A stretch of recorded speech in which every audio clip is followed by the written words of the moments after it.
Данная проводимая всероссийская акция очень полезная на самом деле вещь. Мы, в частности, каждую весну проводим ограничения автомобильных дорог именно во время весенне-летней оттайки. Сейчас в данное время видим, что машина перегружена, будет составлен акт возмещения.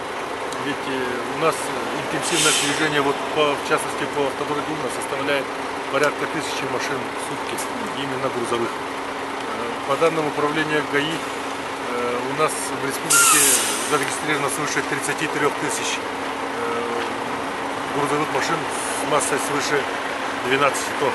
Во время весенней оттайки, во время введенного ограничения, было составлено порядка 40 актов. Из них 10 перевозчиков оплатили, и, соответственно, около 30 перевозчиков подали в арбитражный суд республики Саха-Якутия. И большинство дел выиграли.